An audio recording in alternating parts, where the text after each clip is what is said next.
Kanchipuram Vakula silks నాణ్యత మా ప్రాధాన్యత. మదీనాగూడ, మియాపూర్, హైదరాబాద్ లో త్వరలో శుభారంభం.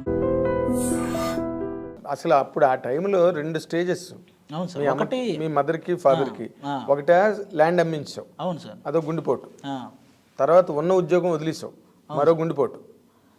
నీకా సంపాదన లేదు, నువ్వేమవుతావో తెలీదు. అవును సార్. అసలు ఎట్లా నువ్వు ఎలా సమాధాన పరిచావు మీ పేరెంట్స్? అవును సార్.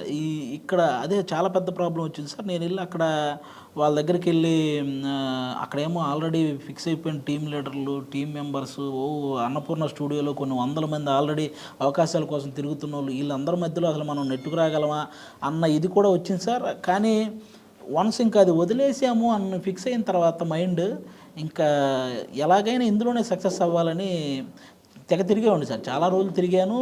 ఒక స్కిట్ మనల్ని పైకి ఎక్కిస్తే అది ఏంటంటే జనరల్గా సునీల్ గారు రిక్షాలో ఉంటారు, భీమవరం బుల్లోడు ప్రమోషన్కి వచ్చారు, ఆయన్ని నేను ఆ రిక్షాలో లాక్కొచ్చి దిగిపోవాలి. ఇది నేను చేసిన ఫస్ట్ స్కిట్ సార్, ఫస్ట్ ఎక్కిన స్టేజ్ సార్ అది. ఓకే.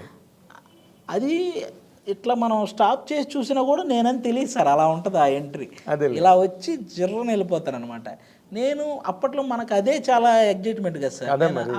ఆ ఫోటోలు ఫేస్బుక్లో పెట్టి ఈరోజు జబర్దస్త్ చేశానని పెడితే అది చూసిన వాళ్ళందరూ ఎక్కడ మీ ఊడు అసలు కనపడలేదు, ఇంటి దగ్గర మా వాళ్ళతో ఎక్కడ మీ ఊడు అసలు కనపడలేదు, అలా ఏదో రిక్షాలాగా వెళ్ళాడు పనుల్లాగా, ఎందుకు ఈ బీటెక్ చదివి ఆడికి ఎవరికి వెళ్ళి అవన్నీ చేయడం, ఇవన్నీ వాళ్ళకి ఇంకా బాధ కలిగించేవి. వాళ్ళు నాకు ఫోన్ చేసి అరే నువ్వు చదివింది ఏంటి, నువ్వు చేసేది ఏంటి, ఎందుకు ఇవన్నీ అని వాళ్ళు బాధపడేవాళ్ళు. ఇంకా నేను కొన్ని ఆల్మోస్ట్ ఒక 3-4 months అసలు ఇంక వాళ్ళ ఫోన్లు కానీ ఇంటి దగ్గరికి ఫోన్ చేయడం కానీ ఇవేమీ చేయలేదు సార్. నేను అస్సలు వాళ్ళకి ఎవరికి ఫోన్ చేయలేదు. ఎందుకంటే నాకు వాళ్ళ మాటల బాధ అనిపించి నేను ఇది కూడా వదిలేసుకుంటానేమో అన్న ఇదితో సార్, ఏది కాకుండా అయిపోద్దేమో అన్న ఇదితో నేను అసలు ఫోన్లు లిఫ్ట్ చేయలేదు సార్. ఓకే. అప్పుడు మా చుట్టాలు హాస్టల్ ఉంటే అక్కడే ఉండేవాడిని సార్. వాళ్ళకి ఇంకా మనకి అప్పటికి హాస్టల్ ఫీజు కట్టడానికి కూడా లేదు, అందుకని చుట్టాలకు సంబంధించిన వాళ్ళు ఒక హాస్టల్ పెడితే అందులో ఉండేవాడిని సార్. అది కూడా ఒక లేడీస్ హాస్టల్ సార్. అది ఆ లేడీస్ హాస్టల్లో కింద రూమ్ ఒకటి ఖాళీగా ఉంటే అది నాకు ఇంక వాళ్ళ చుట్టాలు కింద రూమ్ ఒకటి ఖాళీగా ఉంటే కొన్ని రోజులు ఇంక అక్కడే ఉండాల్సి వచ్చింది సార్. నాకు ఇక తప్పని పరిస్థితి. అదొక అగ్ని పరీక్ష మళ్ళీ. అవును సార్. లేడీస్ హాస్టల్లో కింద రూమ్లో ఉండడం అది నాకు చాలా సిగ్గుగా అనిపించేది సార్. ఎవరైనా వాళ్ళు కిందకి తినడానికి వస్తే నేనేంటి ఇక్కడ ఉన్నాను అని కొంచెం సిగ్గుగా అనిపించేది నాకు. ఇంకా వాళ్ళు ఎవరైనా ఆడపిల్లలు ఎవరైనా తినడానికి వచ్చిన ప్లేట్తో వాళ్ళు వస్తారు, మెస్లోకి వస్తారు కదా సార్. ఆ మెస్ పక్కన రూమ్ అనమాట నాది. వాళ్ళు ఆ మెస్కి వచ్చినప్పుడు నేను అసలు బయటికి రాకుండా లోపలే ఉండేవాడిని. అసలు నేను అక్కడ ఉన్నట్టు కూడా వాళ్ళు ఎవరికి తెలియకుండా వాళ్ళందరూ ఎవ్వరూ లేని టైం చూసి మళ్ళీ కిందకి వెళ్ళిపోయేవాడిని సార్. మళ్ళీ వాళ్ళందరూ వాళ్ళ మెస్ అయిపోయి వాళ్ళంతా రూములకి వెళ్ళి నైట్ వాళ్ళు అయిపోయిన తర్వాత మళ్ళీ రూమ్కి వచ్చేవాడిని సార్. ఇలా ఉండేది చాలా రోజులు. ఇంక చిన్నగా నేను ఇక్కడ ఓన్లీ ఆర్టిస్ట్గా ట్రై చేస్తే పని అవ్వదు అని అర్థమైంది సార్ నాకు. ఇక్కడ జబర్దస్త్లో ఫెచ్ అవ్వలేదా సార్? ఓన్లీ ఆర్టిస్ట్గా అంటే కొన్ని వందల మంది ఉన్నారు సార్. వెంటనే అవకాశం రావటం చాలా కష్టం సార్. అది అప్పటికే స్టూడియోలో ఎప్పటి నుంచో ఆల్రెడీ ఒక టీంలో 6 members ఉంటే టీం లీడర్కి కొంచెం పేరు వచ్చి ఉంటుంది, ఆ కింద 5గురికే ఇంకా పేరు రావడం కష్టంగా ఉంటుంది సార్. అలాంటి సిచ్యువేషన్లో ఇంకా కొన్ని వందల మంది అక్కడ ట్రై చేస్తూ ఉన్నారు సార్. ఆ కింద 5గురికి పేరు రాకుండా ఇంకొకరు లోపలికి వెళ్ళాలంటే చాలా కష్టం. ముందు వాళ్ళకే రావాలి, ఇంకొకటి దూరాలంటే. ఆ టైంలో నాకు అర్థమైంది ఏంటంటే సార్, మనకేదో మన నోట్లో నుంచి ఏవో కొన్ని డైలాగులు వచ్చేస్తుంటాయి కదా, అవి వాళ్ళకి అందిద్దాం, వాళ్ళకి ఉపయోగపడితే చేస్తారు కదా అన్న థాట్ వచ్చింది సార్ నాకు. వాళ్ళు స్కిట్ చేస్తున్నప్పుడు నేను వింటూ ఉండేవాడిని సార్. అన్న మధ్యలో ఈ డైలాగ్ పడిద్దేమో చూడండి అని చెప్పేవాడిని సార్. అవి ఎక్కడో నచ్చేవి, ఒక్కొక్కటి నచ్చేది సార్. కొన్ని రోజులు ఒక్కొక్క డైలాగు 2 డైలాగులు ఇలా నచ్చేవి. ఆ తర్వాత వాళ్ళకు అనిపించింది ఒకసారి నువ్వే ఒక స్కిట్ అంతా రాయి చేద్దాం సరదాగా అని. ఆ రోజు అన్నకేదో మా అభి అన్నకేదో సాఫ్ట్వేర్ వర్క్ ఉండి ఆయన వెళ్ళిపోయాడు. ఆ రోజు ఒక స్కిట్ అంతా నేనే ప్రిపేర్ చేశాను సార్. ఆ స్కిట్ చేసినప్పటి నుంచి అప్పుడు స్టార్ట్ అయింది సార్. ఇంకా అవి నువ్వే పూర్తిగా రాయగలవని చెప్పి నేనే రాయడం, నేనే అందులో ఒక క్యారెక్టర్ రాసుకోవటం. ఇప్పుడు నా చేతిలో ఉంది కాబట్టి నేనే ఒక క్యారెక్టర్ రాసుకోవటం, అలా చేసేవాడిని సార్. మధ్యలో ఒక వ్యక్తి మానేయడం వల్ల నాకు కొంచెం సెకండ్ లీడ్ వచ్చింది సార్ ఆ టీంలో. ఈ సెకండ్ లీడ్ వచ్చే వరకు నేను ఇంటికి ఫోన్ చేయలేదు సార్. అవును, మళ్ళీ ఏది మీ వాడు కనిపించట్లేదు ఇవన్నీ మాటలు ఎందుకులే అని చెప్పి నేను చిన్నవి చేసిన ఫేస్బుక్లో పోస్ట్ పెట్టేవాడిని కాదు. నాకు అర్థమైపోయింది సార్ ఆ ఫస్ట్ది పెట్టిన తర్వాత.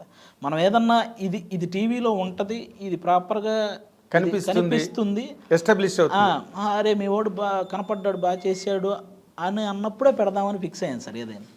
అలా సెకండ్ లీడ్ వచ్చిన తర్వాత ఫస్ట్ టైం ఇంటికి ఫోన్ చేశాను, ఈరోజు చూడండి స్కిట్ అని ఒకసారి ఫేస్బుక్లో పోస్ట్ చేశాను ధైర్యంగా. ఆ తర్వాత అక్కడి నుంచి స్టార్ట్ అయింది సార్. కొంచెం ఆ సెకండ్ లీడ్లో నా కొంచెం మంచి డైలాగులు పడ్డం, నాగబాబు గారు, రోజా గారు మెచ్చుకోవడం, ఎక్కడో నితిన్ భరత్ అని ఇద్దరు డైరెక్టర్లు వాళ్ళు కూడా నన్ను బాగా ఎంకరేజ్ చేయడం, వీటన్నింటి మధ్యలో నుంచి నాకు అప్పుడు టీం లీడర్ ఇది వచ్చింది సార్. అది ఇతను ఎవరో ఈ టీంలో సెకండ్కి బాగా చేస్తున్నాడు, ఇతను టీం లీడర్ చేస్తే ఇంకా బాగుంటుందేమో స్కిట్ అని చెప్పి నాకు టీం లీడర్ ఇచ్చారు. ఇది ఎన్నాళ్ళు పెట్టింది? అది ఆల్మోస్ట్ ఖచ్చితంగా 1 year పైన పట్టింది సార్. బా, మరి మధ్యలో మరి మెయింటెనెన్స్లు, ఈ లేడీస్ హాస్టల్ ఇలా నడుస్తూనే ఉన్నాయా? అభి అన్న టీంలో సెకండ్ లీడ్ వచ్చిన తర్వాత నాకు కొంచెం పేమెంట్ రావటం స్టార్ట్ అయింది సార్. కొంచెం నేను అప్పుడు మెన్స్ హాస్టల్కి వెళ్ళాను. హాస్టల్ వరకు నేను బేర్ చేయగలిగినట్టు నాకు అమౌంట్ వచ్చేసి సార్ నేను ప్రాపర్గా అదంతా చేసుకున్నాను సార్. ఇంకా టీం లీడర్ అయ్యాను సార్. ఇంకా అక్కడి నుంచి నేను వెనక్కి చూసుకోలేదు సార్. ఇంకా ఎంత కష్టపడాలో అంత కష్టపడ్డాను సార్. స్కిట్స్ మీరు కూడా చూసుంటారు. నేను మ్యాక్సిమం ఆల్మోస్ట్ అక్కడ ఉన్న వాళ్ళందరికీ పోటీ ఇస్తూ చాలా మంచి స్కిట్స్ చేశాను. నేను ఏదైతే పోగొట్టుకున్నానో ఆ పొలంతో పాటు కొంచెం ఎక్కువ పొలమే కొనుక్కున్నాను సార్. బాబా, గ్రేట్ అచీవ్మెంట్. పేరెంట్స్కి వాళ్ళకి ఉన్న ఆ మనస్తాపం పోయి, అవును సార్, మావాడి పెళ్ళి ఊళ్ళో ఎంత పరువు. అవును సార్, అవును. ఆస్తి దక్కింది, ఇంకా ఎక్కువ కొన్నావు. ఊళ్ళో చుట్టుపక్కల వాళ్ళందరూ వచ్చి అబ్బో మీ అబ్బాయి ఎరగదీసేస్తున్నాడని అందరూ అనడం. అవును సార్, నేను అవన్నీ నాకు అందుకే సార్ నాకు ఎక్కువ నెగిటివ్ కామెంట్సే చాలా ఇష్టం సార్. అవి మనం ఎదగడానికి చాలా ఉపయోగపడతాయి సార్. అవును, పాజిటివ్ అంటే మనం ఎక్కడో కిందకి ఉదాసీనత వచ్చేస్తుంది, మెచ్చుకుంటున్నారు కదా. నేను అందుకే ఎక్కువ నాకు నెగిటివ్ కామెంట్స్ చాలా ఇష్టం సార్. ఎవడైనా నన్ను ట్రోల్ చేసినా, ఎవడైనా నాకు నెగిటివ్ కామెంట్ పెట్టినా పెడతారా నీకు? ఎవరైనా చేసినా అవి నాకు అక్కడక్కడ తగిలినా నేను చాలా దాన్ని ఇంకా తీసుకుంటాను సార్. నేను ఇంకా ఎదగడానికి ట్రై చేస్తాను సార్. అది నాకు నేను చిన్న క్యారెక్టర్ చేసేటప్పుడు ఏంటి ఆ చిన్న క్యారెక్టర్ అది పెద్ద క్యారెక్టర్ అన్నోళ్ళు ఉన్నారు. తర్వాత నేను సెకండ్ లీడ్ వస్తే సెకండ్ లీడ్ ఏముంది టీం లీడర్ అవ్వాలి అన్నోళ్ళు ఉన్నారు. టీం లీడర్ అయ్యాక ఈ జబర్దస్త్ ఏముంది సినిమాలో చేయాలన్న వాళ్ళు ఉన్నారు. ఇలా వాళ్ళది పెరుగుతూనే ఉంది, నేను అది చేస్తూనే వస్తున్నాను సార్. అదే వాళ్ళు ఇచ్చేస్తున్నారు నీకు ప్రమోషన్. అవును సార్, అవే మనకి నాకు తెలిసి ఎదగడానికి అందరికీ ఆ నెగిటివ్ కామెంట్సే మెట్లని guiding force. Exactly sir, guiding force. అంటే రేపు మనం ఏం చేయాలన్న దాని మీద దృష్టి మళ్ళాలంటే అలాంటి కామెంట్లు చాలా అవసరం. అవును సార్. అయితే నీలో నటుడు కన్నా నీకు హెల్ప్ చేసింది నీలో రైటర్. అవును సార్, అస్సలు పక్కా షూర్గా. ఎందుకంటే నటనకి పోటీ పడే వాళ్ళు ఎక్కువ మంది సార్, కానీ రాయడానికి చాలా తక్కువ మంది సార్. తక్కువ మంది ఉండరు, తక్కువ మంది కాదు అసలు ఉండరు సార్. ఉన్నా ఒకవేళ ఆ బార్న్ ఇన్స్టింక్ట్ ఏదైతే ఉందో, నువ్వు చిన్నప్పటి నుంచి పంచులు వేయడాలు, అది నీ ఒరిజినల్ నేచర్ అది. అవును సార్. సో అక్కడ నువ్వు రాణించావు. అవును సార్, అంతే. నాకు మ్యాక్సిమం కాదు సార్, అసలు హెల్ప్ అయిందే అది సార్. అదే ఈవెన్ ఇప్పుడు నేను త్రివిక్రమ్ గారి స్పీచ్ కానీ క్లైమాక్స్ కానీ అది నా అంతటా నేను మార్చుకున్నదే కాబట్టి ఎక్కడో లోపల మనం ఏదో చేయగలం, ఒక డైలాగ్ రాయగలం అనేది అప్పటి నుంచే ఉంది సార్ నాకు. అదేలే, అది ప్రూవ్ అయింది కదా. అవును సార్, ప్రూవ్ అయింది. మరి నీకు అది లైఫ్ ఇచ్చింది. అవును సార్, రైట్ ప్లాట్ఫామ్ ఇచ్చింది, ఎదగడానికి హెల్ప్ అయింది.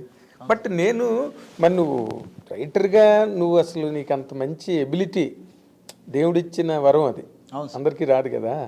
మరి దాన్ని పక్కన పెట్టేసేయండి, పూర్తిగా నటుడు అయిపోయి. సార్ నేను ఇప్పుడు ఏది చేసినా ప్యారలల్గా ఆ వర్క్ చేస్తూనే ఉన్నాను సార్. ప్యారలల్గా ఇప్పుడు నేను ఏదన్నా సినిమా చేస్తున్నా ఆ డైరెక్టర్ని పర్మిషన్ అడిగి, సార్ ఈ సీన్ నేను డెవలప్ చేసుకొని వస్తాను సార్, కొంచెం చూడండి సార్, ఇందులో ఏదన్నా పడతాయేమో చూడండి సార్ అని నేను ఆ స్క్రిప్ట్ రెడీ చేసుకుని వెళ్తాను సార్. అదేలే, ఇప్పుడు ఇంకా కళ్ళకద్దుకుని ఇస్తారు నీకు. ఎందుకంటే నీకు ఒక ఇమేజ్ వచ్చింది, ఆ ఇమేజ్కి వాళ్ళకి ఒక పరమార్థం కనిపిస్తుంది కదా, సక్సెస్ అవుతుంది ఆది రాసుకుంటే అన్న ఒక నమ్మకం అందరికీ ఉన్నప్పుడు, బాబు హాయిగా రాసుకోరని ఆయన అంటారు వెళ్ళి. అవును సార్, అందుకే మ్యాక్సిమం ప్రతి డైరెక్టర్ ఎంకరేజ్ చేస్తారు సార్. ఏదన్నా మనం రాసుకెళ్ళినా అది మన ఈ సినిమాలో ఈ సిచ్యువేషన్కి తగ్గట్టు ఇవి పడవ కానీ ఇది పడుద్ది అని చెప్పి ఆ డైలాగ్ తీసుకోవడం, అలాంటివి ఎంకరేజ్ చేస్తారు. అది వాళ్ళకి కూడా సౌకర్యం కదా. అవును సార్, అడిషనల్గా ఆలోచించక్కర్లేదు అవును సార్ నీ సీన్ గురించి.